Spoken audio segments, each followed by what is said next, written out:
Track update. Live. All right. We seem to be live.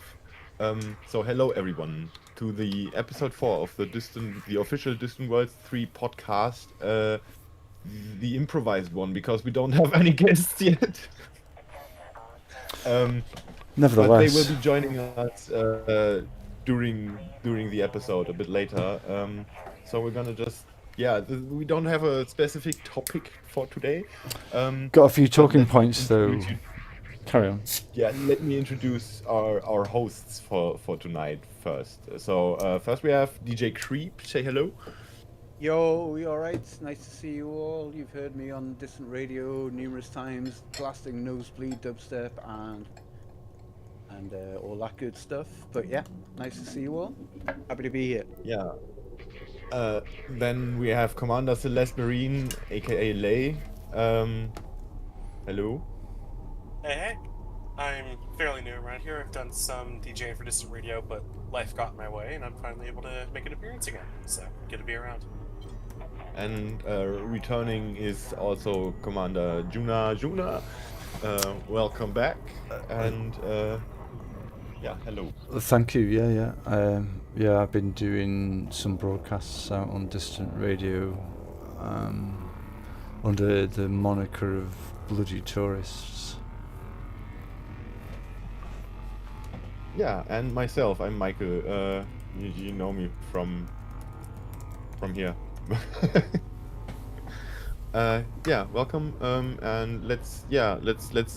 Should we just list down the topics, or should we just start with one for now? Yeah, let's go for it. Like I think the the most recent news out of the FDev, right, is the sort of end of year roadmap, and then a bit of an insight into next year's roadmap. But I think first and foremost, I think everyone is probably a bit excited about the release of the Caspian, right?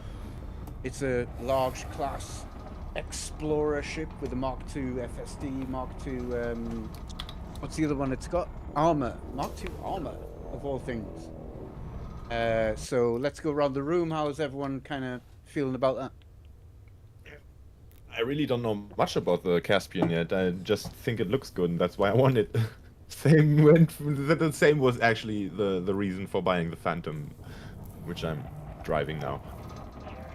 You're driving the Phantom because you're, a bit old school. Yeah, I get that. Because I'm so elusive. Phantom's old school, try the Anaconda at least. What they've alluded to is that the FSD on the Caspian will be the first large class ship to dwarf the Anaconda's jump range. So I think that's something fairly significant too. I'm a bit of a late adopter, really. Looks so much better than the Anaconda. Hang on. Does anyone have a picture of it handy? Because I don't want to overdo it with everything. I've got the game running and don't overdo it with everything. Whatnot. That would be terrible. That would be on the host to pull up, but yeah, I'm sure if you Google Googling. Caspian Oh my ship, god! it's very much. I just got disconnected from the game. It's very much a Star Trek ref, as we can see. It's got allusions to that, which is slightly worrying in itself, really. Mixing of metaphors, really. I think. Oh, really? What do you mean? Well, the kind of Star Trek universe is a fairly kind of discreet kind of thing, quite heavily policed, Gene Roddenberry and whatnot. And I think the elite ones have a different stripe, it's from a different origin. Traveller role-playing game in 1977, e.g. Mm-hmm. Yeah. So there's a bit of a mixing of metaphors. I think they've differentiated it enough. I don't think they're gonna come into any like legalese with it or anything like that. But oh no, but it's a little nod, and and for the Trekkie fans, and stylistic I'm sure there choice. Are many. Yeah, I'm sure there are many in the. Well, it's appealing to the masses, kind of thing. Yeah. But So Let's where's the cockpit located in the ship? Is that actually right at the front? I think It's right it at the is. front, yeah. It They're is always front right at and the center. front. That's Yeah. amazing. I see. I always Yeah. myself. I always imagined elite ships to be kind of like you'd be in a cockpit well inside the ship with just screens, you know, so you wouldn't have to actually expose yourself to kind of Yeah, direct harm, it's, you know. it's not an aft bridge like the Conda, right? It's like It's a bit it's weird. like the Asp or the Diamondback, Yeah, where it's that's what I was wondering about, because if it was on the top like in the Voyager ship and the other Star Trek ships, it would have just been another long nose thing to look over, which kind of obscured the view. Hey, I like Mike, that much better. Michael and DJ Creep. Sorry, I'm kind of totally. We're mixing in-game metaphors now. I'm just invited you into a team. What? Please come again. Well, the as we're going out live now, you know, which is all good, and the YouTube broadcast, I think, is of you know where I'm at. We've just arrived in the distant radio system, wherein there are various constructions of you know, starports, outposts, and whatnot, settlements. Which you know those are the kind of like our supporting faction, as it were, or supporting kind of infrastructure in the regions of where Distant Worlds 3 will be launching from sorry, I see what quite you're shortly. Yeah. So we're now here. So it's Trapezium Sector GH-UC3-10. This is the distant radio system. That is correct. Yes. Broadcast and entertainment. That's what I was trying to get across. I'm not sure how well I did it. My God, the game has. Yeah, I'm having trouble connecting to the game right now. Well, Actually, whilst since we're the kind DJ of button's waiting supervised- around. Sorry, go on. I was gonna say, as soon as the DJ's left unsupervised, Murphy starts showing up uninvited all over the place. Just nonsense. Nonsense, I say. Yes, of course, it's nonsense. saying. So we're in Trapezium. Are you saying that we are like launching out in ships? What do you mean by launching out in ships? We're in Trapezium Sector GHU-C310, right? Is this? Are you saying this is the home of Distant Radio itself? Yes. The actual. Yeah. So we're getting ready for Distant Worlds 3. The preliminary events have been completed, and It's still ongoing, a lot of them. the location for the build, the time, you know, what they're doing, like a speed run construction of a T3 starport is going to happen, and the location has been chosen, I think, now already, hasn't it? I'm not sure about that, but the system has been like determined for a while. I think But they've they're like scouting recently. for the I think they've recently certification. posted, like, you know, they're starting to get kind of organisational things together, in the sense that there's going to be 2 carriers, and you have to kind of team up. There's a way of doing it, and I think they've started to post that kind of detail in the FleetCon channels on Discord. Yeah. Right. Well, I mean, well, I what, think that's been told. well, what I'd maybe say is that, like, I think there's still some details that are as yet to be disclosed for the Distant Worlds 3 expedition, but I think one of the topics that we were highlighted for discussion was looking back on Distant Worlds 2. Maybe Mhm. for the benefit of people who like didn't make it to that, as in who've joined the game since Distant Worlds 2 happened, and to just give people an idea of like what a mad experience that was for a player,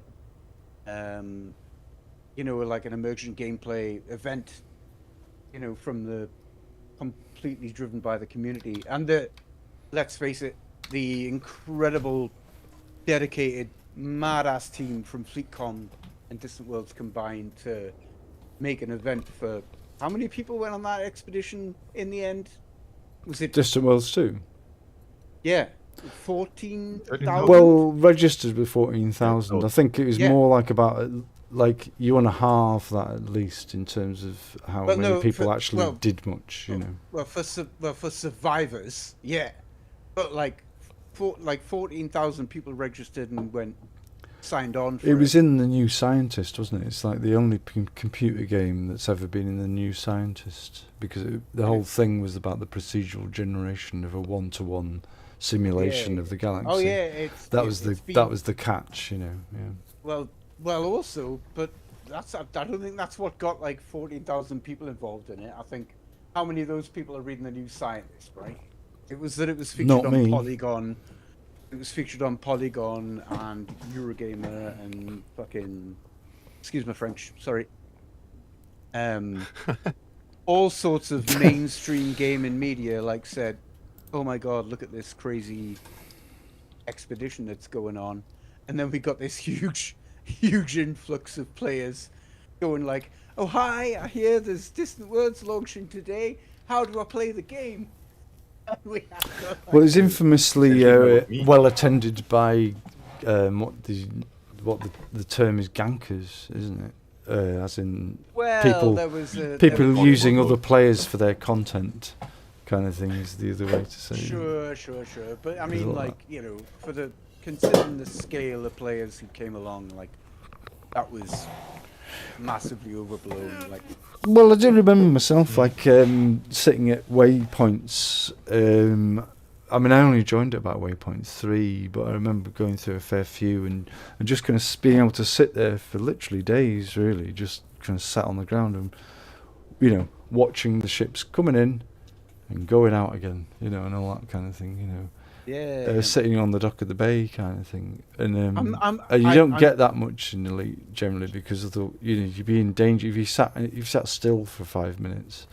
Somebody would try and blow you up or something. Is the general impression anyway. But yeah, and I'd say that I think of all the casualties that took place in the expedition, I'm fairly sure that the View took the most. The really insanely high gravity. That was the crashy crash kind of planet. Crashy crash gravity meme. Was it Commander Flossie who was in that infamous, like, the viral clip that went? The Anaconda. Yeah, is it Commander Flossie? I think they're still about. I think they're still going to be here soon. Yeah, there's been like recent ask about that from Creep. It was just as a little warning to my friend, right? So I've got a very good friend who's been playing the game, like, probably started playing about a month and a half ago, and they were doing the thing because they've read all the online stuff and they've gone like, "Oh, I need an Anaconda. I'm gonna get an Anaconda," and blah blah blah. And I sent a cautionary tale message saying, like, just make sure to kit it out respectfully,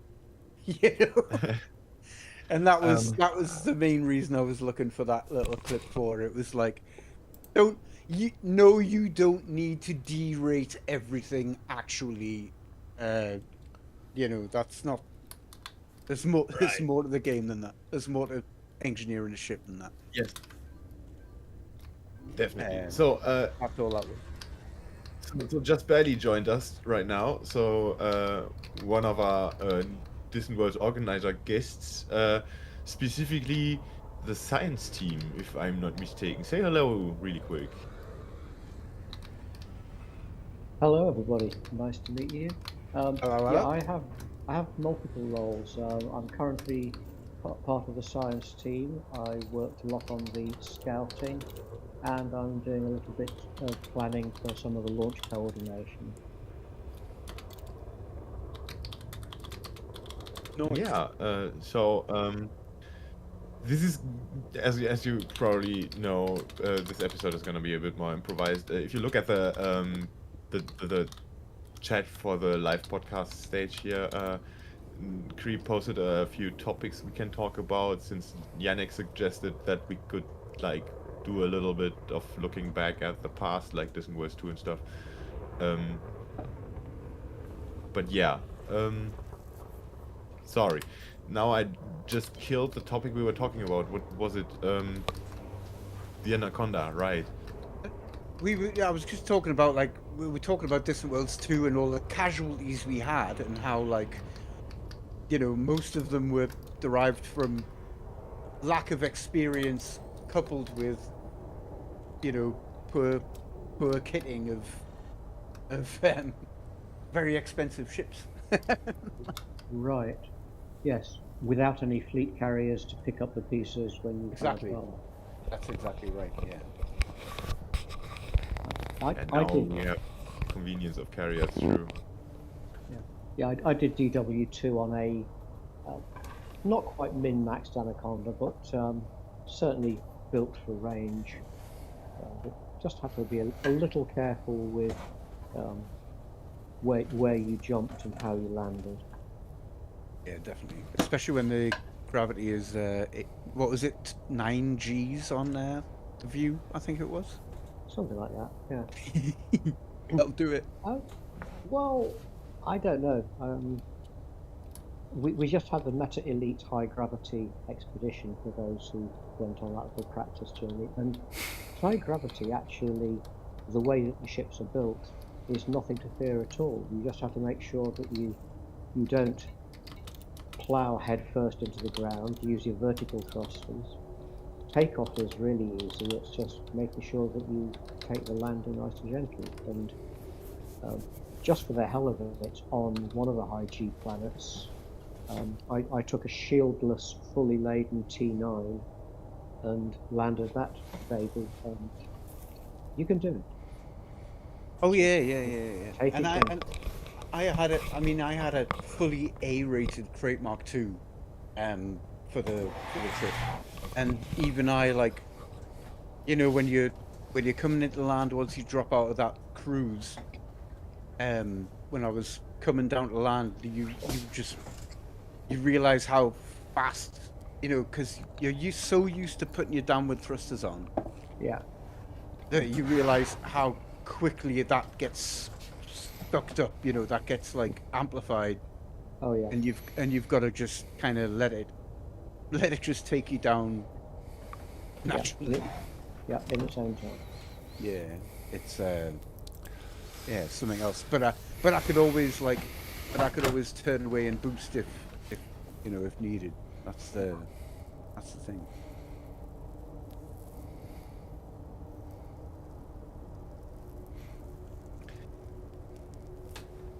Yeah, I think I never had like any like really problematic experiences with engineering or over engineering or under engineering anything.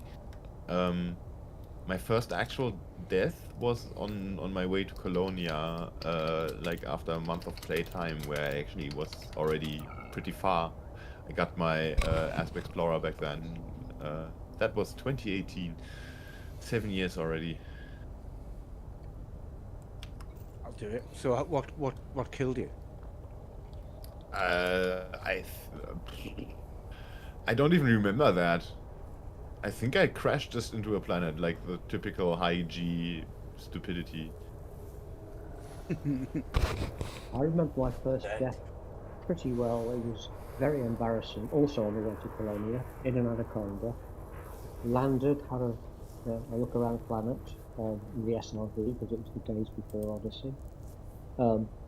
Came to take off. It was pretty much pitch dark, and I pulled back to vertical, and unfortunately wasn't really watching, so I kept on pulling back, and I thought, that's funny, why am I back at 30 degrees when I'm still pulling back? At which point I realised I was actually falling over backwards, and it was not too late to do anything about it. Oh no. Yeah. Oh my I think my first proper death was a lot more embarrassing than that. It was back when I was still on the mouse and keyboard, and this was before ship insurance was a thing. This was before, like, like courier missions existed, data missions or anything. So you literally just had to trade. You had to trade stuff. And so you start out in the sidey and you had to like trade 1 ton of cargo between each piece. And it took me weeks to trade up to like a Cobra Mark III. I remember getting the Cobra Mark III, taking off from the landing pad, and then instead of pressing the button for raising my landing gear, I pressed boost inside a station. And this is before they put the little failsafe for the landing gear, what do you call it, flight overrides thing. Yeah.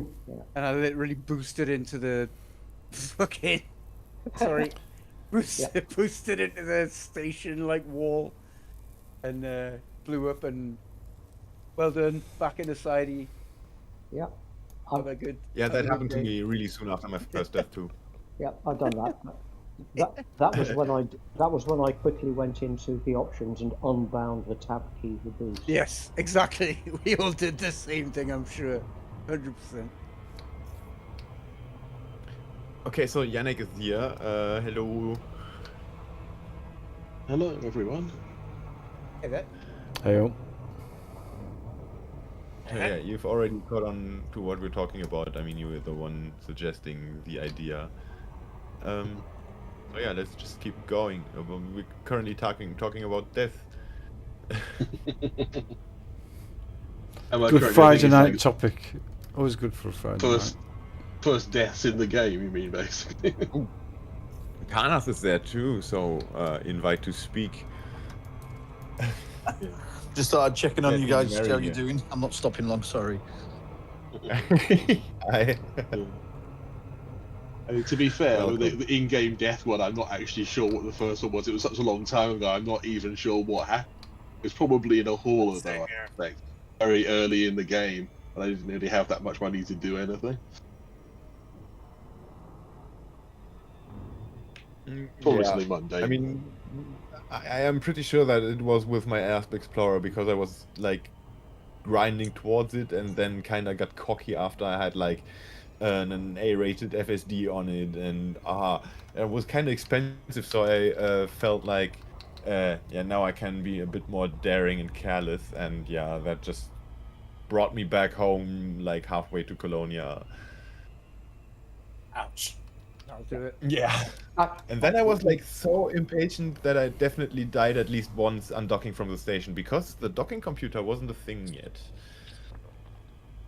When I remember that, even before my inverted anaconda on the ground episode, I think the very first one, and most of us probably had this early on as well, no docking computer, go into the first or second station ever, and there's supposed to be a landing pad. Where is this landing pad that it says I've got? Where is it? At which point I sort of start running out of the 10 minutes because it took me at least the first 5 minutes to find the mail slot and get in. And sure enough, the station decides it's had enough of me and blasts me into very small atoms. You've The become ignominious way to die. you've become a threat, and we're going to eliminate you. Exactly. Your time's run out. Yeah, I still got the fine on my Asp Explorer actually. The original fine is still red. Because I haven't paid it ever from back then, because shortly after the Phantom released and I just didn't touch the Explorer after that anymore. Yeah, I think the docking computer actually came out before Colonia did, but that's just a small bit of history, I think. Wait, what? Okay, so then I just didn't know of it then. Did it? Probably, yeah. I'm pretty sure the docking computer is quite my me in the game. typical thing. I just don't know about things. I mean, I wasn't a beta or anything like that, but I was like an early buyer of the game. I think I bought it on the day of release, so yeah, I was in relatively early compared to other people, and I'm fairly sure docking computer at about that point in the game. So yeah, there wasn't an auto launch, but there was definitely an auto dock. Yeah. I think the biggest risk for me when I made the trip to Colonia, the biggest risk to my journey was it was like the neutron highway, right? That was a thing that came out, so it was like oh, you'll do the neutron jump, you know, one after the next, one after the other, one after the other, and you know, it slowly dawns on you that, oh, my power plant FSD is getting deteriorated. And then there's, if you misjudge it, you know, if you misjudge that dropping into the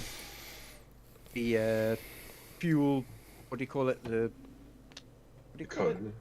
The cone, yeah, exactly. If you know, if you misjudge that or drop in too close to the star itself, you get force dropped, and then you're overheating, and so on and so on. And it's like, and being new to that process, you're like, by the time you're halfway out, you're like, okay, I've got like 20% FSD integrity and Yeah, 20%. but once you're through that, you definitely know how to cone boost in the future because it's not that hard. Yeah, but there's also like there's a lot of variations of it as well, right? You've got the ones where it's kind of like really broad and not as intense, and then you've got the really narrow, like, so they're always mixing it up as you jump through, and so it even if you kind of adapt to it, I can't imagine as a new player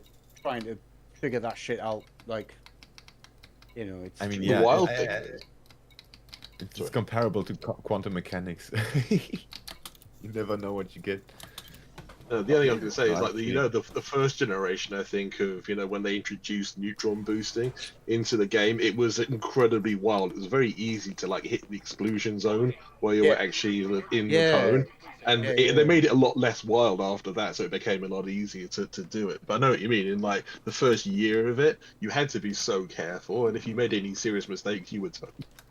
Yeah, it was a lot, a big risk reward thing, and to think we were all doing that just to get like that little extra jump range, when now that the ships are so much more fitted out for jump range, we can. I mean, I could probably head over to Colonia in a DBX without even hitting the highway, and quite comfortably do it, but. I mean, neutron boost is what, 3 times jump range? Like it's still Four. considerable. 4 times. 4 times. Is it 4 times Okay. now? I thought it was double. Double is FSD premium injection. Oh yeah, You- the injection. Neutron boost gives you 4 times the base damage. And white dwarf boosts were what? 1.5 or 2? One- Oh, you know- 1.5, Yeah, white dwarf yeah. boosts are Tell you what. 1.5, and according to the wiki, neutrons are 4x. Yeah. I'll tell you why I'm thinking it's 4 times, right? Is because the first time I made the run to Colonia, I did it in Imperial Cutter. Oh jeez. So Like a lot. anything over 40 fucking light years feels like a miracle. You know what I mean? Hey, at least you didn't go to Beagle Point in a cutter, because I know people who've done that. I did the Beagle Point in an Eagle. Yeah. I did So distance did you rules think that 2 in Eagle? in the cutter. What range did you have at that point? Oh, 40 something brother, yeah. It's not too bad. That No. kind of- No, it wasn't too bad at all at the time. The other challenge with doing a lot of neutron boosts, which FDev collaborated in for quite a long time, was the how many jumps can I do before I run out of fuel? Oh, 1 fewer than I've just done. Yep. And the GAL map routing had a tendency to forget to drop you at Yeah, the fuel supply. it didn't factor in the actual fuel stars that you need in the process. It's so much better now. Oh my god. Yeah, that did at least give me my first happy encounter with the rats. Yeah. Heroes, every one of them. Yeah, true. Absolutely.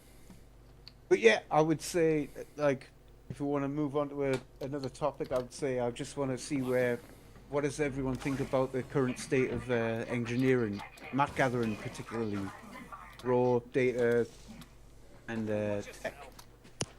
how's everyone feeling about the current state of Dunno. material gathering? Just Don't really There's a care big that much, disparity. to be honest.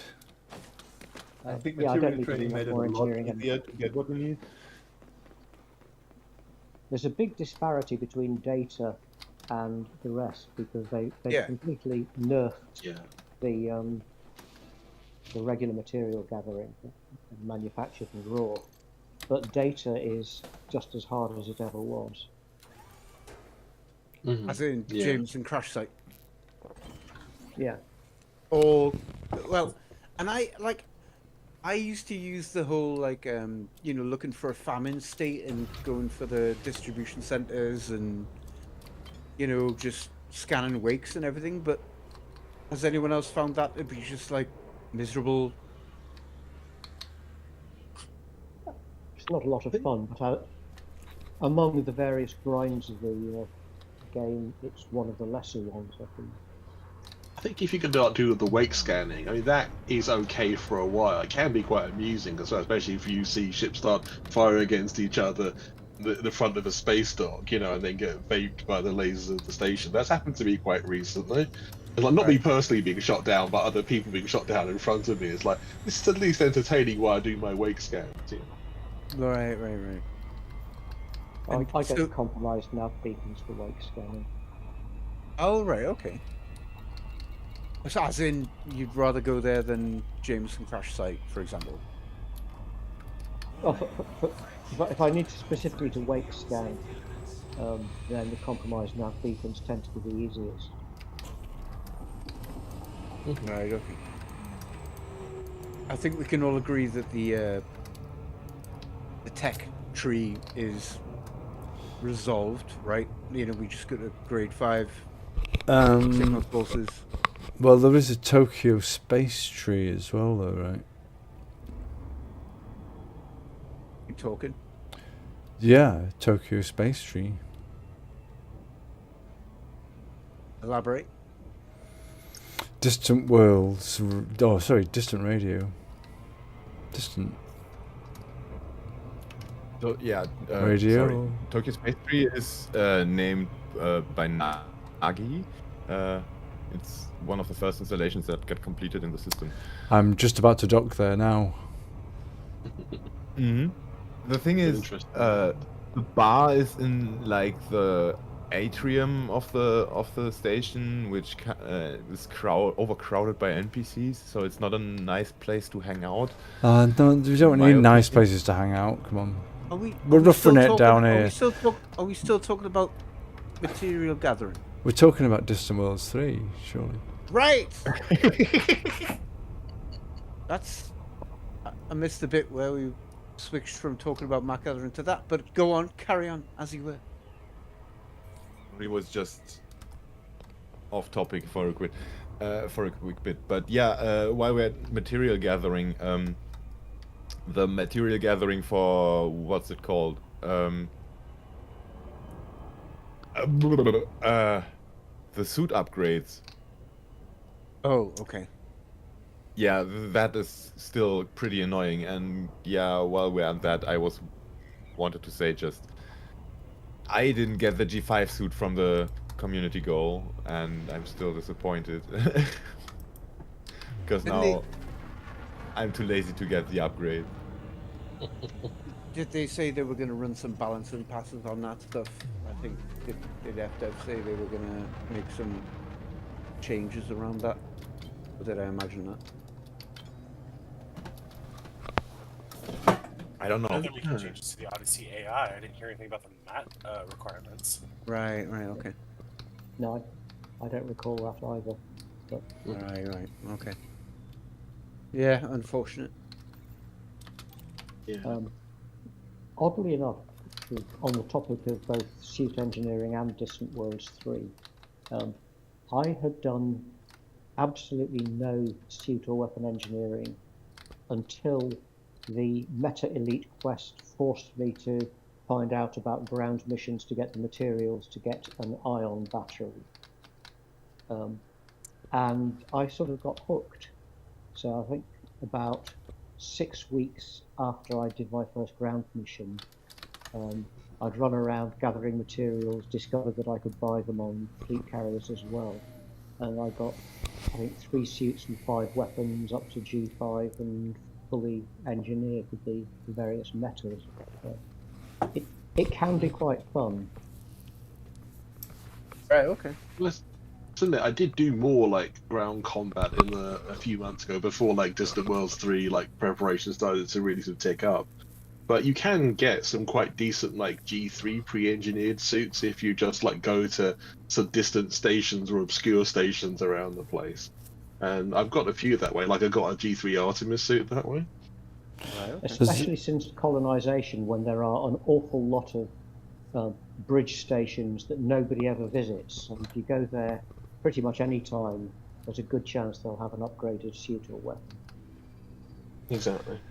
That's something anyone listening is Hot like, it's tips. not mandatory you have to have a G5 suit, by the way, for Distant Worlds 3. Some people think that it is, but it isn't. You can have a G1 Artemis and you'll do absolutely fine. It just makes it a little bit easier, and if you have slightly better sort of endurance and, you know, if you've got night vision, that might help under certain circumstances, but it's by no means a mandatory thing, you know. Yeah, I get that. Okay. I think one of the other topics we were considering is onboarding new players, like especially leading into potentially going into Distant Worlds 3. You know, like I've got a lot of colleagues who are big gamers and big sim gamers and you know, flight sim gamers and whatnot, who I'm trying to say, hey, get into this game, and because there's a big event coming up.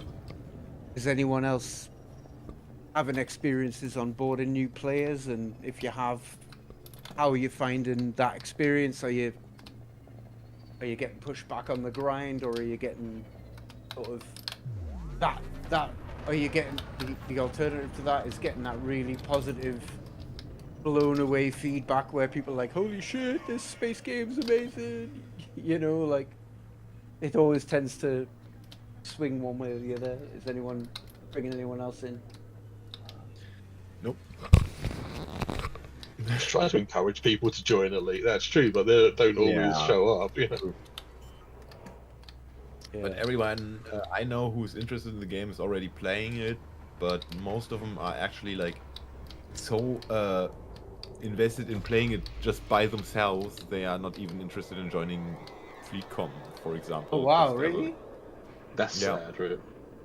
What, like as in not bothered about? They're not interested in the community element, as in they're just like perfectly happy to just solo. Yeah. Yeah. Yeah, they're having fun just playing it as a single player game, so to speak. Sure. I understand that. Like, it is. I mean, intrinsically, it's a bit of a pensive solo thing out the gate, right? You know, I think the multiplayer elements and the team elements are definitely something that like is a bonus feature to the game if you're into that. But by its very nature, you know, you alone in a cockpit is its own unique selling point, I would say. Do you know, what do you guys think about that? Yeah. I mean, I was intending to play the game the same when I first got it, but then I just heard about Distant Worlds and couldn't resist. So yeah. The way I got into Distant Worlds was with Turgeon's travels. Yeah. Is anyone here a Distant Worlds 1 veteran? I played Distant Worlds 2, but and I think the traction that got was based on the success of Distant Worlds 1. But yeah, I that totally went past me, unfortunately. Okay, so someone from YouTube actually from the chat says, I've shepherded about 8 people in the past 6 months. A lot of people are impressed on scale, yeah, but the default controls tend to be a huge turnoff. Lots of people come in assuming it's going to be very directed, and I have to set expectations that you live in Elite rather than have Elite give you things. Yeah. I mean, I've got a friend who got really into the game. He like custom engineered a hauler, like made a long distance. You can like engineer a hauler to make it mad jump distance and everything like that. Got really into it. Did the deep core mining thing and everything. But then one day he updated the Elite client and it wiped his keybinds, and he couldn't face rebinding all of his binds, and he uninstalled the fucking game. Pardon my French. Yeah. It is a major thing, that though, isn't it? It's like trying to rebind all your keys. It's like the whole thing back in the day when they used to do updates was make sure you back up all your keybinds, because otherwise you could all just go, and it's a massive headache. But still, it's an opportunity to kind of refigure what you're doing. I mean, I've played Elite over various different control surfaces, if you like. So joystick and HOTAS, keyboard and mouse, all kinds of different control things, and they all have their own particular things, and it's a massive, trying to transfer from one to the other is like a huge retraining. Retraining your brain, isn't it? Yeah. So, something worth noting is that you can back up your keybind files, and I highly recommend that everyone does so. Just in case something Yeah. like I that mean, happens. like, Start your own library. everyone. Freya has a PowerShell script, they say, to do that. Yeah, There's everyone should basically do it. advice for it. But the mere fact that like just losing your control settings is enough to like. Nope, It can can't take face it can take a I'm good out. week to get it back in order, can't it? Exactly. Yeah. So much, and that's Also, like that might have even been before Odyssey, Yeah. Before even the foot controls came out. But you learn. I mean, if anybody who deals with computers, you tend to learn to do backups of things because it's just so painful. The only sad thing is that sometimes I've seen, there's only a minority of flight sim people, but there's some flight sim people I've encountered in game absolutely have to keep the same HOTAS, the controls for absolutely everything, and they're very particular in the way they do things, but they seem to kind of limit them almost within Elite, because there are commonalities with flight sims, but you can't think of it as exactly the same. You have to sort of think outside the flight sim box, really. Yeah. Also, yeah. you don't actually need a HOTAS to play the game. That's another thing that people get stuck in, that kind of trap. I mean, I've actually had a HOTAS, and I'm actually playing with a gamepad at the moment. Yeah, my So that's the my thing, it can preferred be is done. my preferred is a keyboard and mouse myself. I can't. I've tried works for HOTAS and stuff, and a keyboard and mouse is my totally preferred thing. I think I would say as well that I do find a disproportionate amount of joy of the game by piloting the ship with a HOTAS, as in like versus a mouse and keyboard versus a joypad. Like personally, I find like just flying the ship around, I can run data courier missions all day just because I'm piloting the ship with a HOTAS. It feels so wonderful to me. And so I do think there's an element. I tried out that two joystick thing, the kind of not HOTAS. What is it? The other one. It's not HOTAS. Twin. Well, there's another HOSAS. like, I can't know what you remember. mean? Twin joystick thing. There was a good channel, Newton's Gambit. Like the bods that used to do canyon racing in the old like pre-Odyssey canyons. Sure. And they were like their whole thing was two joysticks was the thing. Well, actually, no. Their whole thing is flight assist off 100% of the time. Yeah, They don't care what controls you use, but certainly. Just going back to the deaths discussion from earlier on, one of the absolute star pilots in Newton's Gambit used to be in the same faction with a couple of us. There's a guy called Sanderley. Yeah. I did a video with him. He was piloting an ASP Scout, and I did a promo video for the ASP Scout, coming from ReedQuat, Travellers Network or whatever it was at the time, and Sandling did that video. It was good. Anyway, the last time I was in contact with him, which was probably well over a year ago, he was up in the, I think, the multi-thousand deaths.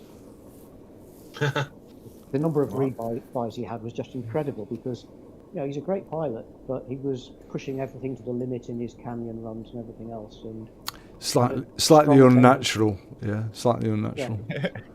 bit of a tendency to splat the walls every so often. Yeah. Rocking. Yeah, I never really got to play the game on a HOTAS, by the way. Yeah, I mean, it's good. Never There's really advantages to all the around different before. methods, to be honest. Yeah. I mean, I started But on also- gamepad because I got recommended to do so, and that was a good recommendation. I'm honest about that because gamepad is, if you're like me who likes being comfortable while playing, being able to like use every button on the controller as a shift key for all the other buttons gave you like the freedom to just rebind everything, so you never have to take your hands off the controller for anything. Which just made it so you can just lean back and play. Now that like effects are out, we kind of have to switch back and forth between mouse and keyboard and controller if you really want to get the most of it.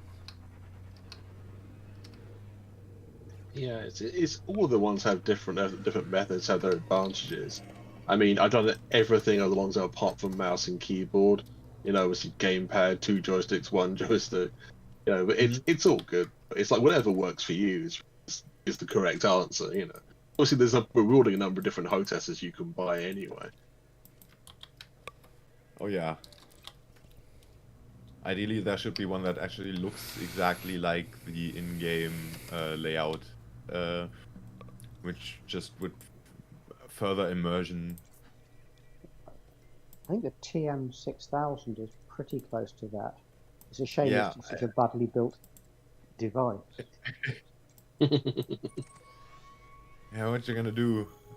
Except build one yourself.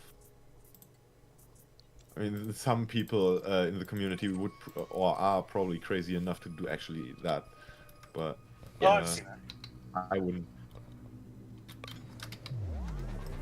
I haven't seen custom HOTAS setups, but I've seen custom like button panel setups for like what is it, shield boost, like shield charge banks, shield cell banks. That's the word. Like shield cell banks and FSD engagement stuff like that. Looks really cool. Yeah. We can get Yeah, tons, there's a lot of tons of touch panels for functions and all that kind of stuff. Yeah, but for sure. But Virpil do loads of stuff for custom designed OTAS stuff. But you're talking about stupid money for like for getting Yeah, done. But the options are out there, absolutely. But holy shit, it's expensive. Oh yeah. yeah. The one thing I would actually think of, money investing in that would actually be worth it. But yeah, having that money in the first place is the problem. Yeah, so you've got a genuinely amazing setup. Like it's almost like a mini industrial sort of flight simulator in itself, with 3 screens, and if you're not doing VR, of course. It's one thing I've Yeah. never actually experienced personally is I don't have the money to have a VR setup, but those are the friends of mine who have got them swear by them still. I mean, it is great. I had borrowed VR goggles for a while, but the thing about the headsets themselves is that they're still too uncomfortable to wear them for an extended amount of time, and they still feel heavy on your head and everything. I mean, I don't know. I think As that's long as VR some. goggles aren't quite there yet. I think Well, it depends on the headset. some of the thing with the VR headsets being not like you can't wear them for too long is a plus. So because then you can't you've got to take a break every now and again. But why? Because otherwise you get lost. If Because if you want, It's a good thing. sorry. No, you go ahead. Okay. I was gonna say the because like for VR headsets, like the weight, I'm not gonna say I live in VR, but I do a decent amount of VR gaming. The weight matters, but it's also the weight distribution. Because actually, I have for one of my headsets, I have a battery bank on the back of it, which makes it heavier, but it balances the weight better, so it's more comfortable. The other thing is that I can't remember the model of it, but there's a company named called Big Screen that does a VR headset that's like somewhere sub 200 grams, like super light. And worst case scenario, you can go for that. That'll be comfortable for a while.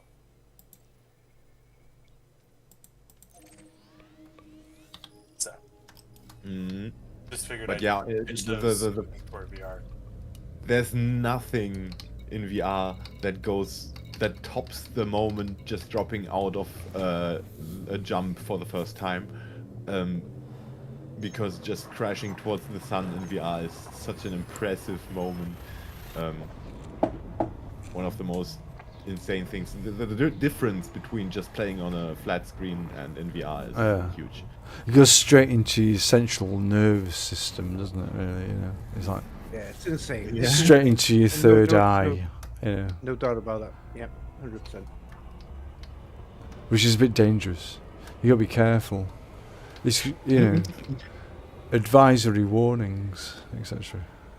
You know, in the old traveller system, you used to get advisory warnings, didn't you? You know, certain planets were kind of off limits, and kind of, you know, some catastrophe was going on or of some sort.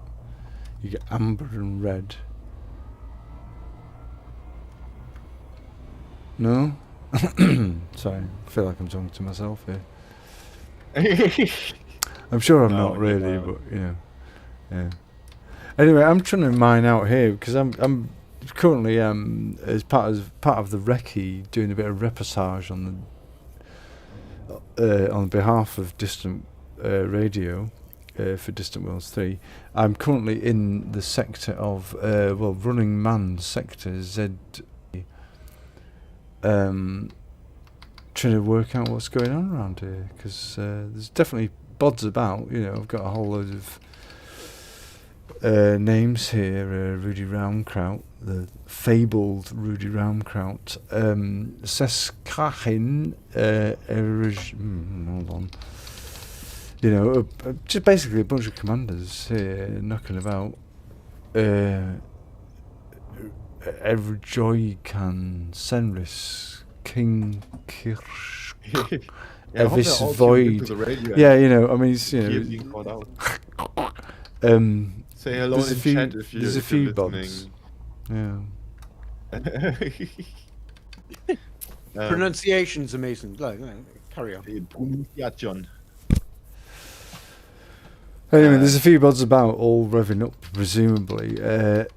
The location has that been chosen, Sounds though, like it. hasn't it? There's an internet problem. Yeah. Am I here? Yeah, you're having connection problems right now. I blame YouTube was good. buffering. I blame things like comets There you and strange solar ejections. Yeah. Sunspots.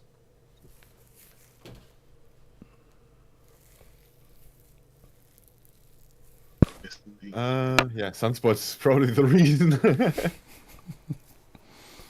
I'm just gonna That's my excuse. type into YouTube. Fortunately, the radio broadcast isn't impacted by that, but the YouTube broadcast needs to be informed about that. Let me try and Technical do. Well, it seems to be still issues. streaming. I think Complications. complications. Complications. Complications. This talk. Complications. Opportunities to improve. As the manager would say. Complications. Kaizen.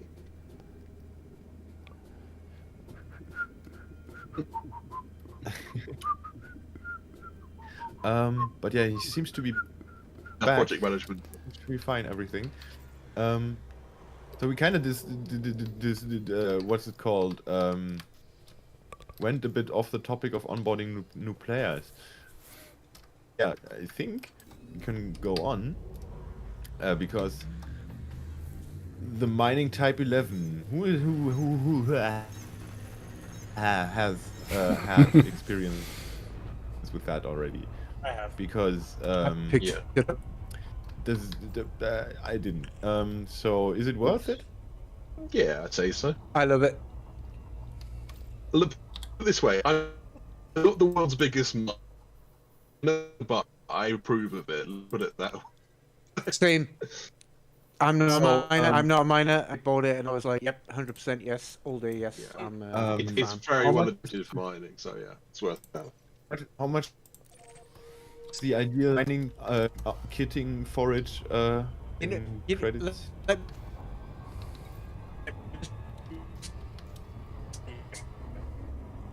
Let me just say that for the Mark in particular, where you can have 14 limpets on one slot, is bit about that, but Yeah, absolutely. Yeah, absolutely. And the increased lifespan as well. yeah, 100%. I generally find with the Type 11 that I think I can't remember what my cargo capacity on it is, but maybe about 310. If I put in 120 limpets, then I'm generally having to jettison them. Yeah, get rid of them. before I Yeah. fill Yeah.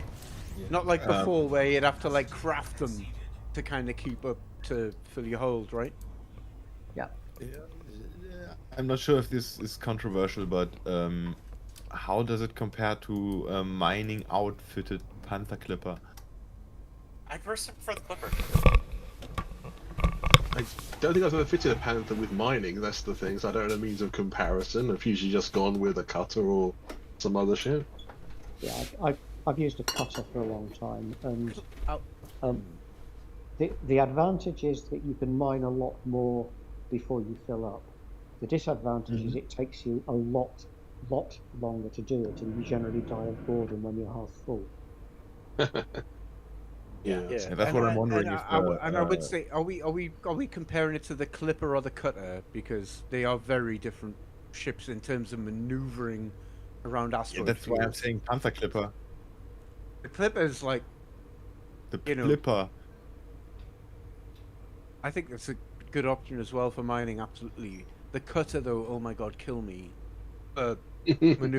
Maneuvering an asteroid field, like, Well, give me anything else to do with a Cutter. Skill of piloting in that one, surely, you know. You just learn how to adapt to it and make the Well, I'm little not- adjustments here and there. I'm not saying it's not possible to pilot a Cutter around an asteroid field. What I'm saying is it's miserable.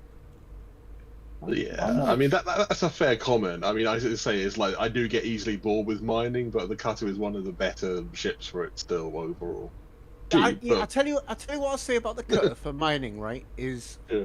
it's lovely to have turret space for just self-defense against cheeky pirates. That's what I'll give it over the Type 11. What I was really upset about with the Type 11 is there are no slots for self-defense. Nothing. that's fair. None? There's nothing for self. Like, okay, there's a class 2 free hard point, and like, yeah, you've got 4 class 1 hard points, but you want them for lasers. But what's about point defense? But the all of the main slots are like mining class hard points.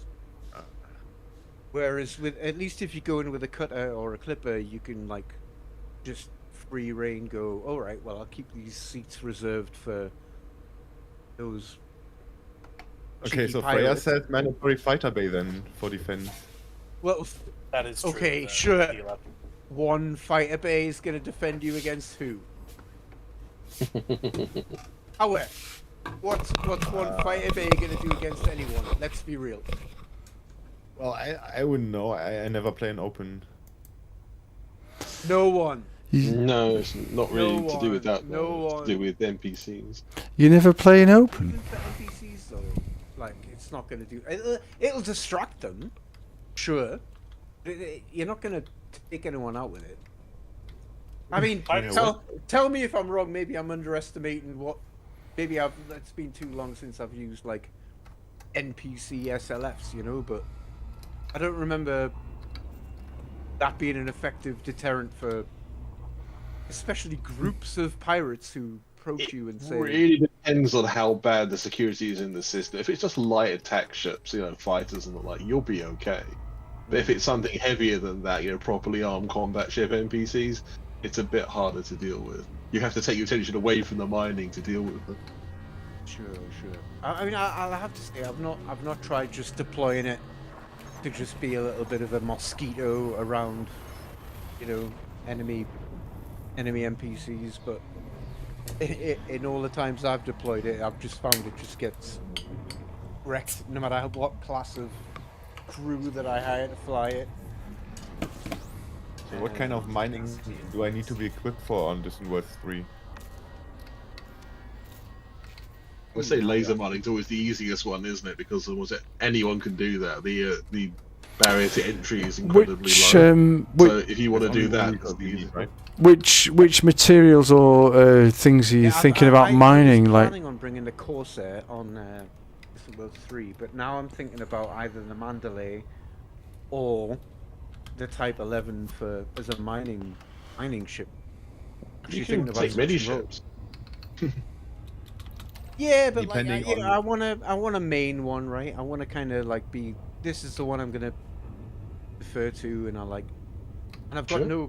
I've got any qualms with like taking a low jump range ship on. I took a Imperial Courier on the Pegasus run. I'm not asked.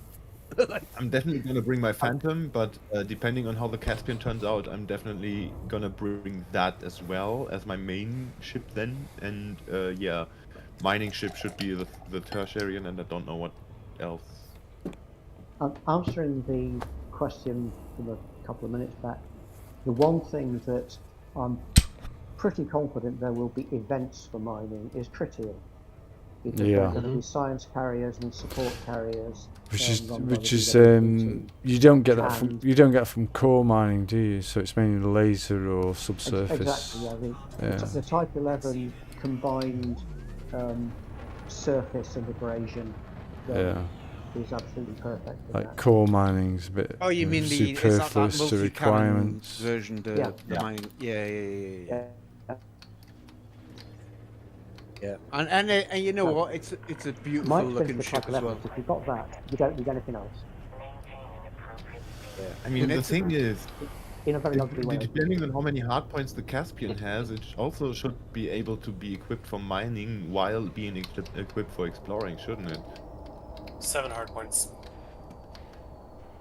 What? 7? Yeah, it's like 6 medium, 1 large, as far as I remember. Should be enough for abrasion blasters and lasers, right?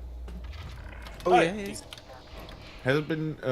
I mean, it hasn't been released yet, but people have been playing it on previous servers. Would it be comparable to a Type 11 in terms of mining speed? I doubt it, right?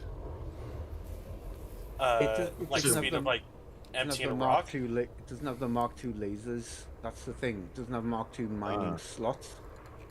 So no, but if you're talking about jump range and just being an armored beast, then it's going to have the advantage there, right?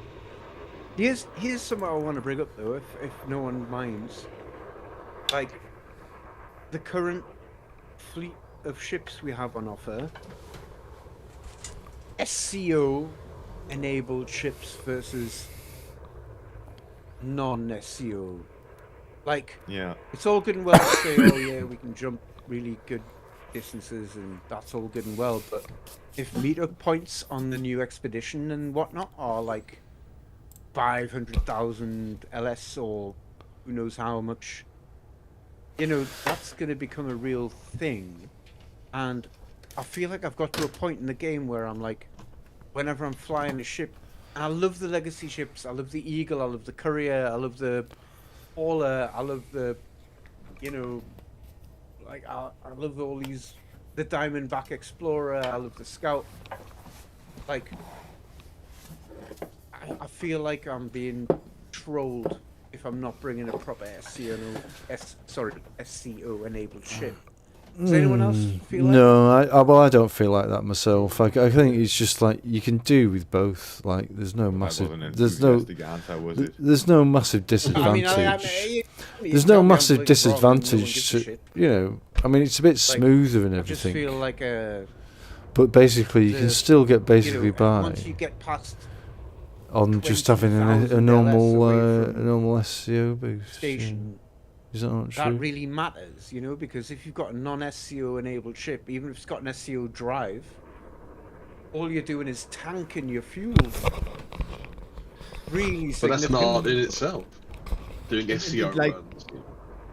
I mean, with the Phantom, it's actually quite okay for like 20 KLS. But if it goes up to 60, you actually have to watch to stop soon enough before you run out. Otherwise, you'll be stuck in nowhere. What happens if one of the meter points is 400,000? You're just going to sit there for 40 minutes and be happy about that when you know for a fact you could have just brought a Mandalay. You know what I mean? Like it's like I'm not saying that I'm not one of those min-maxing idiots. I'm saying I took an Eagle to Beagle Point quite gleefully. I love doing that. But since then, the Super Cruise game has been changed in a way that I feel like wouldn't it be lovely if FDev give us an option to upgrade the legacy ships? Well, I mean, the thing is to FDev are going to bring do them what up to par. FDev are You know what I going to. mean? Like, Can anybody I hear don't, me? I don't, Just want, I introduce don't them. want Am to I just, coming I don't want to through? just say use all the new ships and ignore all the old ones. That's not what I want to say. I Hello? want to use the old ships. Hello? You could use an SEO drive in an old ship. Hello? But Yeah, of course you can, but Yeah, it'll but the drain is nuke. Can anybody it will hear me? Nuke your fuel supply, and Yeah. that's the last Well, thing you want in the black. And the handling is worse too. So they could introduce an kind of an adapter module or something that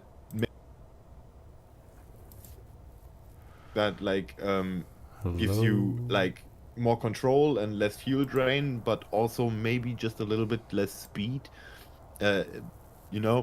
There's definitely something you could do with that, Oh. I just feel that we're or some we're, engineering or obs- something. we're obsoleting all of the non-new Yeah, new true. ships. Hang on, why is Juna? Sorry, but yeah, I wish there was a way to improve bring the old ships up to hello. speed. Yeah, and that's before you even get into the internals of the ships, like the newer ships, for the size of them. Look at the Cobra Mark V. The internals in that are insane. Like, show me any other small ship, apart from Diamondback for jump range and shit like that. But show me any other sort of combat class ship. I think part of the thing is, can I just interject? I think part of the thing is that Please. the origins of Elite are basically based in role-playing games, and the whole thing was it was an open-ended world where there was no winning. You could do whatever you want. You can stay in a basic that's not sidewinder about at the that. beginning. But that's It's the not about that. It's just that's the basic thesis, isn't it? but in-game lore definitely makes more sense with having with progressing time. Like Freya said on YouTube, technology marches forward.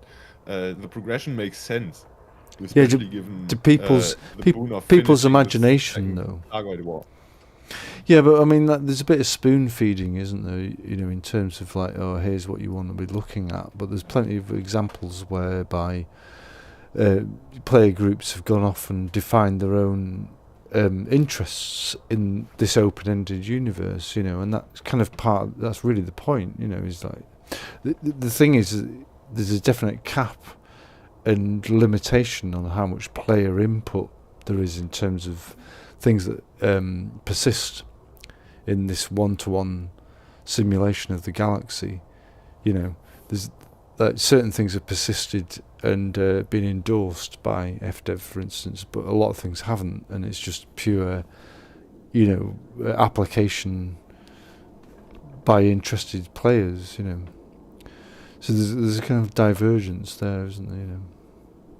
But do you think that's what it is, or do you think it's people Or do you think it's FDev? And I don't want to sound cynical, but or is it FDev just going I don't mind you being cynical. get Go the, on. get the newer ships and your Well, ship will well, they've perform got to better? finance it, haven't they? Yeah. I mean, I don't know. No, I mean, this is I've yeah. got no qualms. I've got no qualms, and don't misinterpret me here, right?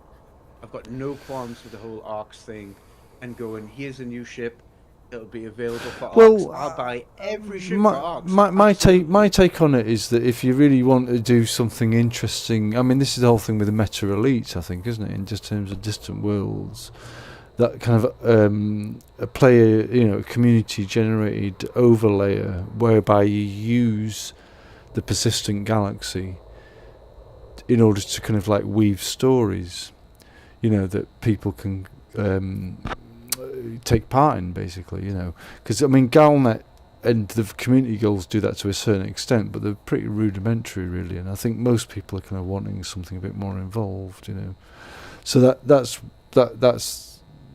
what they're doing, I think. Not that I know much about it, because I'm not party to that. I'm not party to all that, really. But I'm not sure how that addresses my question about the legacy ships, though. Well, I mean, you can play it though. You can play your character as a kind of like, I'm just a I'm just a bum or whatever, or I used to have a mega galactic enterprise concern, but it all went sour, and now I'm just bothering about in my crate Phantom or whatever, or my crate Mark II. I mean, in terms of the gameplay. Yeah, but you're talking about like SEO drives and stuff, aren't you? And you can get your boost for any normal ship. The legacy ships still have that thing, and it's just a matter of learning how to use it a bit. It's still No, it doesn't work like that. It's awful. It's like you're like. No, I disagree. You see, this is the thing. I think you can learn to do it. It's perfectly fine.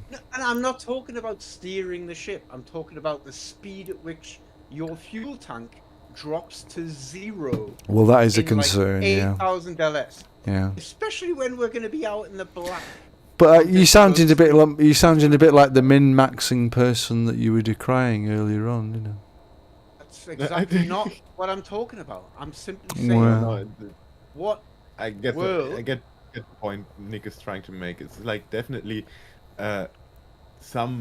there should be some option to at least like make the old ships kind of grind the game. They still are useful. They're perfectly useful. You don't need to. Yeah, I don't know what you're on about. You can also really upgrade old timers from the 40s and 50s to match current like technology standards, while still keeping. Yeah, and still a lot of technological advances aren't all they're made up to be, are they? Yeah. Over-egging the pudding. Unless they are literally mechanically meaningful in 100% of the time.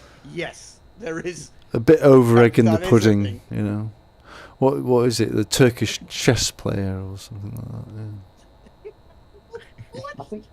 I think FDev actually painting themselves into a corner with the new ships in a sense, because they've developed this great business model, which is clearly very good for them. That they bring out new features that get early release for ARCs, and that brings in cash. The problem is that to keep doing that, they're going to have to bring in constant new ships or other things that people will pay for, which have to outclass the things they've already got. So there's going to, I think, to be, over the next year or two, a ship's arms race, and people may get tired of that. Well, the whole game design philosophy is like quite a kind of, we're not party to what's going on in FDev, are we? And the whole game design and how it works. There's so many things they could do, and they obviously don't, and there's a reason for that.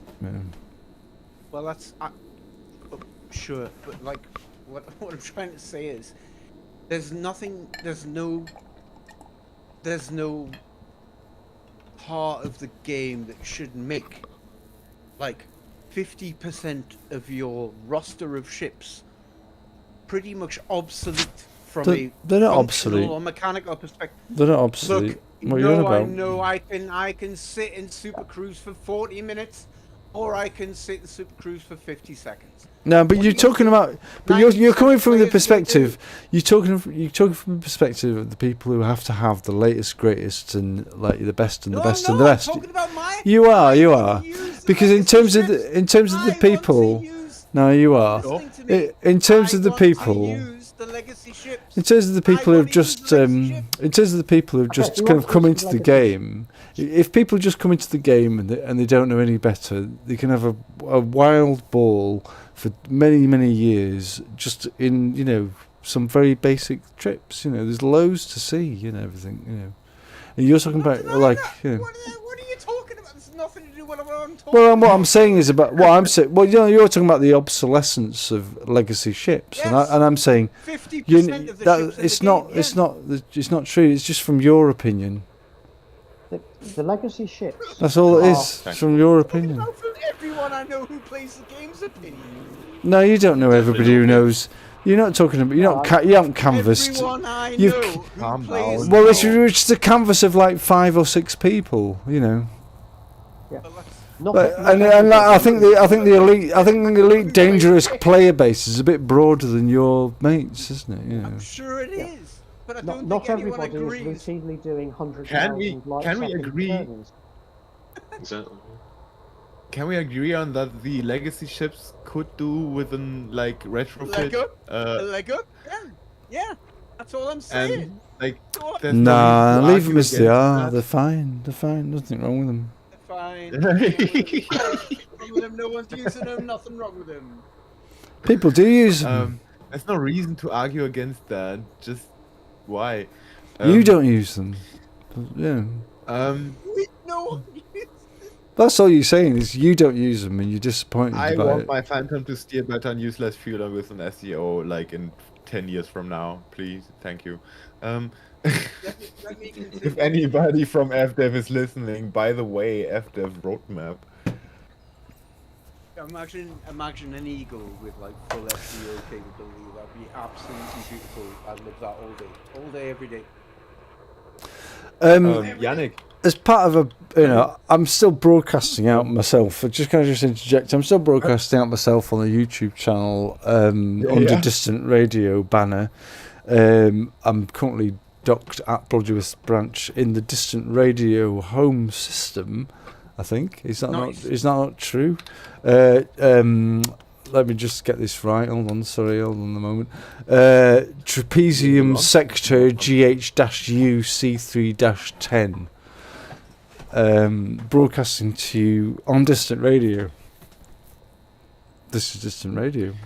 yeah. Yannick, is there any news from or anything we can talk about from sides of FDev towards Distant Worlds or anything about in that direction, just in general? Because There's no news that I can hand out the moment. Nothing I can really talk about now. We hope to have something in the near future. That's about all I can say, I'm afraid. Wink, wink, wink, wink, nudge, nudge. Yeah. what about the ongoing prelude events? We just concluded Ancient Mysteries, which we're going to talk about next time. Hopefully. We also have like Lysander Under Earth queued up for that time, but we need to wait for Nagi to chat about Ancient Mysteries. But there's the Raw Runners challenge. Right now we have exactly, and you pretty much probably know about the scouting event for the launch site. Is that concluded, or has the launch site been decided on? It hasn't been No, decided totally. yet. I have to look this up, but I think from memory it got a few more days to run, so they haven't actually decided. There are some preliminaries, though, aren't there, in terms of getting the kind of various gangs organised, in terms of if you want to participate in doing these, a bit of a speed run of like a T3 starport. Like the last one was done in like under an hour. Can we do it quicker? And I think the basic thing is there's 2 fleet carriers, and you've got to sort of sign up to one or the other. And it's all private. You kind of got to get into the nitty gritty, because otherwise you can't really take part, because otherwise there's too much danger of being poached or whatever. I don't know. Something like that. Yeah, I mean, if he only wants to take part in it, they still can. I think most of this is being organised in the OCI Discord, but if you know FleetCom, you can get links to it that way. Yeah, absolutely. People are welcome to turn up. There's different levels of this as you go. You know, when you're sort of an entry level sort of hauler, you'll do certain things, and then there's like, you know, as you get more and more sort of known and trusted by the organisers, you sort of get to do more and more sort of interesting and cool things. But that's just the way these things tend to work anyway. Obviously, this is like a miniature version of what happened in the Shoulder of Orion event, and that was obviously a much longer period of time with many more constructions. Everybody's primed, aren't they? Though there's a fair few like stalwarts who are fairly primed for that kind of to, and it should be pretty swift. I think probably if you got to be kind of in there, otherwise you blinking you'll miss it, basically. Yeah, the idea is, you say, there's going to be speed build hopefully I think it's going to be the 6th and 7th of December. Again, this is like, check this out on FleetCom and OCI, because I'm doing this purely from memory at the moment, but I think it's the weekend of the 6th and 7th that will happen over. So yeah, which is about a week's time, something like that. Nagi is specifically asking for no, hang on, should be the 8th then, shouldn't it? Nagi is coming back from Japan during that time, and he specifically asked to plan the timing for the speed build so he can also help build when he's back. So it might be the 8th as well. No, the speed build is scheduled for the 7th. Yeah. Okay. And it will be followed by a proof of concept of coordinated liftoff that will also happen on the 7th. Yeah. We're going to do a little test, basically. With JBL here leading the way. Yep. Damn, I just lost my train of thought. But yeah, I think Nagi wants to be back for this, but I'm not sure he's going to make it if he's back on the 8th. So yeah. I mean, too bad. What day is What day is jump off again? You mean the actual launch of the expedition rather than the speed build, you mean? Yeah, launch. Expedition launch. Oh, it's the 18th of January next year. Right, cool. A long way. So next year sounds a long way, but it's not. We're nearly in December then. No, I know. So it's not that long to go. I mean, it's kind of shocking how quickly November. Yeah, actually 6 weeks, kind of a bit more. 7. Yeah. But yeah. Yeah. Since Shocking we got just barely here, is there anything from the science team that we already can like give to the audience, looking towards what's coming up with the expedition? We've already released a video done by Precambrian mollusk, which shows how the stellar density is going to work. So that there are 4 different science branches. I'm mostly associated with stellar properties, where we try and get a much clearer idea of what the dependencies are on different mass classes of the types of stars that we find. And that's going to involve very traditional voxel surveying, where you take a cubic region of space and essentially you visit every star within that cube, or you randomly visit a suitable proportion. That was something involved in the Distant Ruins event, wasn't it, in terms of mapping voxels, right? Yeah. The stellar density is a little bit different. You take vertical pillars across the height of the galaxy, and you go up and you count. You don't have to visit the stars, you just count how many there are. By the way, may I ask you if you had any is there a final report on the Distant Ruins, because that was heavily voxel you know, volunteers were tasked with trying to map voxels of various kinds around Hen, what was it, 36333? I can't remember what the name was. Was there any output from that? I don't know because I wasn't involved with that project in any way. Right, okay, sorry. Yeah, the one that's going off for this, for DW3, is going to be more similar to the one that the Apollo 15 expedition did. So it's, yes, it's a different thing completely. See, there's so much So- out there, also isn't there? Elite, you know, the Elite Dangerous Universe is a multi-weaved weirdness.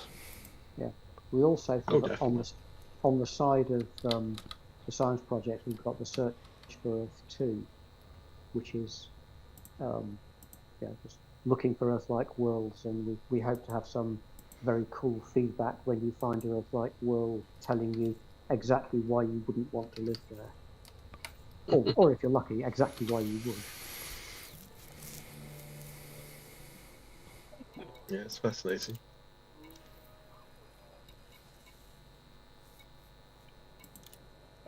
What are the other science projects that are going to be happening where people can like participate during the expedition?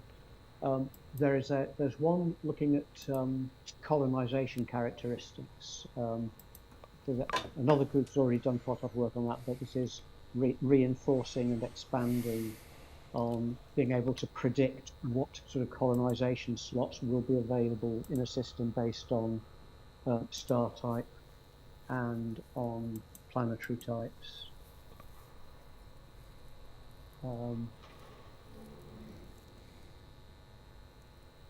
I'm not sure if it's gonna be a part of the expedition, but I heard something about a like a mass survey about like stellar masses or planetary masses, mass distribution in particular.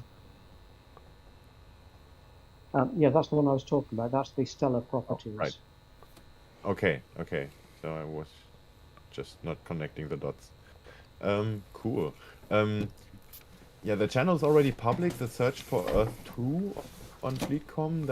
Is that also part of the science projects, or is that a separate thing? It's a separate thing, but it's related. If you look on the website at the DW3 projects.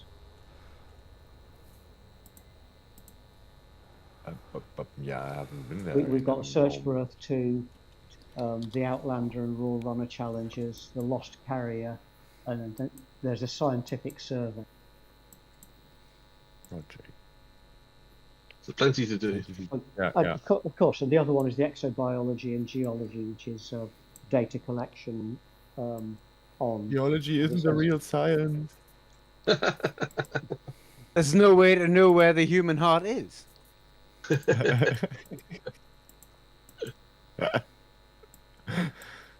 Well, yeah, again, yeah, the website is the best place to look if you want to get info about the projects on Distant Worlds and anything else, as we just learned again. Right, so, yeah, exobiology, I'm interested in, like that's gonna be something completely new on our expeditions, because we didn't have the opportunity to do that on Distant Worlds 2, of course. I'm curious about what's gonna come from that, and then there's on the website the colonization property survey. Yeah,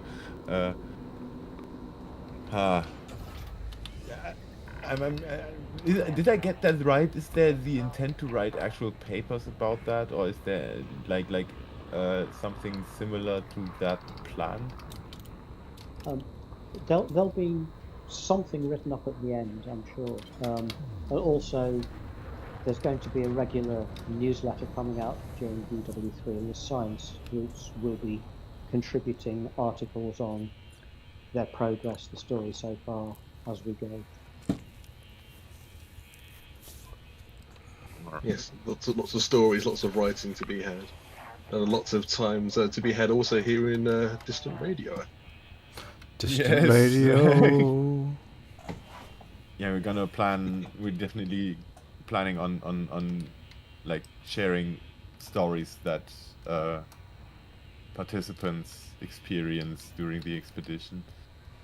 But some of those are also going to be shared in the newsletter, and we kind of obviously have to like split those up because we cannot repeat ourselves too much. No, I don't know if I brought that across correctly, but yeah, just for the variety. Hang on, what time is it? Oh, we still got some time. Yeah, in other news, I don't know if anybody cares, but I already shared the news with the demon. I don't think it's something that's pretty like nah, hang on. I'm not gonna tell it because dangerous cosmology is it's about that, but I don't have conclusive news about that yet, so I'm not gonna say anything. If there's no, that's enough already. Don't want to leak anything yet. You're, Even though you're it's not like very- just listening to you squirm over this kind of Michael's like, saying nothing. yeah, Michael's saying very Yeah, entertaining. I'm saying nothing Great with a lot of entertainment. words. Distant radio. Watch people squirm over secrets The most that amount they of words can't I've heard divulge. someone say It's not a nothing with. secret though. I think. But yeah, just I don't want. No, exactly. No, no, come on. Just don't go there. Come on. Nope. Come on. Nope. Yeah, not going there. Stop pushing skip it. up, skip up, yep.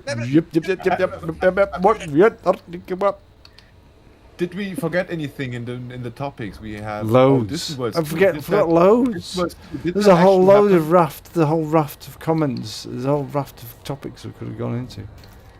Did we actually land on Beagle Point, or is that like conspiracy theory? I think it's probably. You got to remember the thing about conspiracy Space Wheel. theories is that it's very easy labels. It was all filmed in a studio in Atchison. Slap on.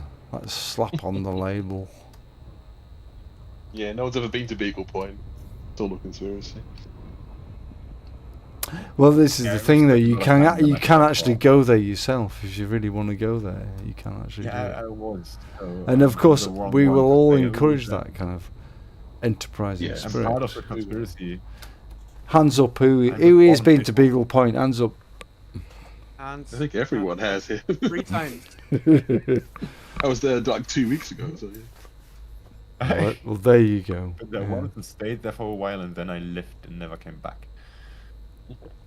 To be fair, like Beagle Point is obviously a It's- famous system, but of itself, it's not the most exciting. No, place. no, it's Well, bloody it's about boring. as- In fact, about as- actually, it's about as I think it's the exciting as expression John you're O. looking for. Groats, right? It's the equivalent of John O'Groats in the UK. Oh, exactly. Yeah, yeah. Hang on, and I have been not looking at the chat for a while. Yeah, permission. What? All right, I'm too late for reading this out of context already. Oh no, it isn't. It's everyone basically saying I was right about everything I said about SEO and well, it was- Julie said was wrong. I But was anyway, asking it's about been a good finishing show. my- It's been a good show. I'll see you all later. Sitting You want to on. cut it off right there? Yes, anywhere I else mean- me. No, we don't have to like rush it to an end like that. Is there Totally anything joking, else totally we kind of have to talk about? Is there anything? Well, like, I mean, I suppose there's loads of things Yeah. actually. The only thing I'd flagged up for discussion was like the last year's FDev roadmap and the coming year's FDev roadmap as they've disclosed it, and maybe how we're feeling Is there a about that. roadmap? Yeah. There's an Well, actual roadmap. I yeah. didn't even know that. Well, no, okay, roadmap's very distinct, but in terms of the like release schedule that they've followed over the last year, and then the things that they promised in their last dev update, in terms of AI modifications, Odyssey improvements, the ship releases, and so on, like just how everyone's kind of feeling about that. And Say what? Say what? No one pay any attention to it, or Yeah, I mean, it's such a slow release, isn't it? You know? is it? All there's been our more dreams, slow? all our Slow dreams compared invested to- in these things. titles before. One of the most interesting things in the roadmap is the idea of something which might possibly go in the meta elite direction of having little mini campaigns mixing Yeah. space and ground activities. The operations thing, was it? Operations, that was it. I couldn't actually remember what they called it. Yeah. Not nothing. Like, you know, sounds interesting.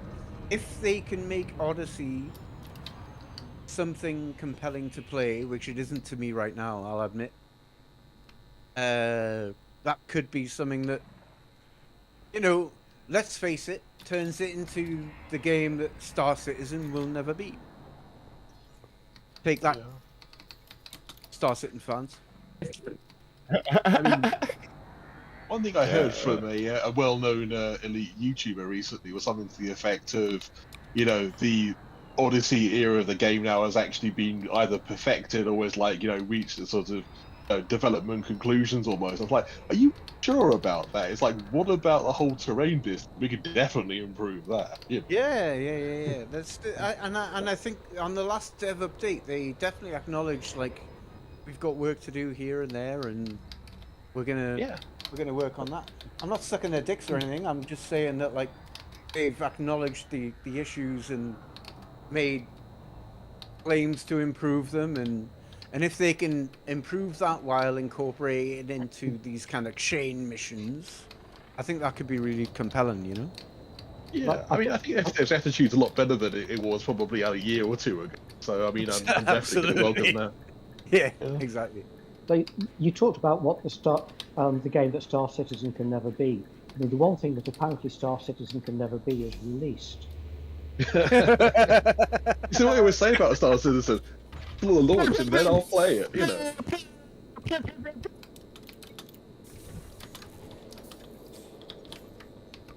Gotta bounce, guys. Take care. Thanks for having me. Totally agree. I'm a good one. Yeah. The day Star Citizen releases will be on Grand Theft Auto 7. I'm looking forward to it.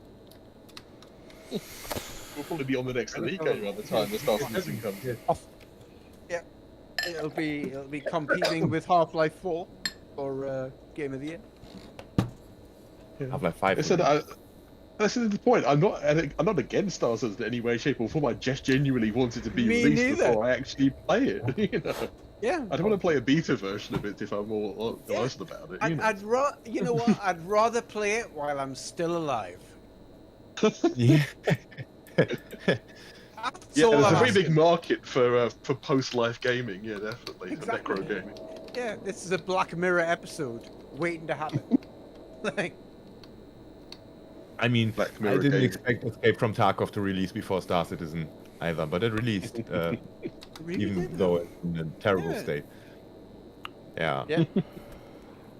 I thought I'd mention that among Star Citizen because it's just same state. Yeah. Anyway, I think we can finish up here, can't we? Unless anybody else has got anything to kind of like say to with some kind of relevance, yeah, I think probably wrap it up. Yeah. Tell me when. I'll throw the kill switch. Yeah. Let's give the audience a proper goodbye though first. Well, yeah, thanks for listening. This has been Distant Radio. Yeah, Bi-weekly, episode. isn't it? Yeah. I mean, generally, but it's every couple of weeks, isn't it? You know. So when's the next one? Every second Friday. When's the next one? Next Do one you is know? gonna be in 2 weeks. Same great time. Same What is the great date? channel storyline. Date and time next Um, week. No, the week after that.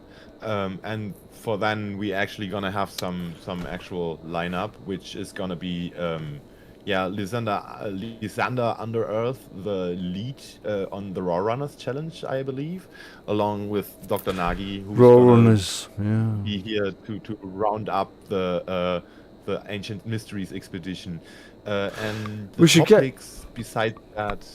We should I'm get gonna some. cap- We should get some kind figure of it what's the missing link? The missing one is the Hitchhiker's Guide to the Galaxy. Like we can get some. Nagi's gonna be taking. Can talk about that too, I think. Okay, cool. Because we want some people tuned into that to help with the whole Yeah, sure. thing. Like I always can need co-hosts, but let's talk about that behind the scenes, I guess. Thank you everyone for listening, for asking questions, for chatting, for being on YouTube, the radio, and in here in the Discord channel where you can join the audience and perhaps, if you actually want to, also join us for a chat if you have something you think is interesting and want to talk about that everyone should hear. That's what we are here for, and I hope to hear of you again or see you again in 2 weeks. Love you all. Thanks for joining. Rocking. Yeah. See you next time.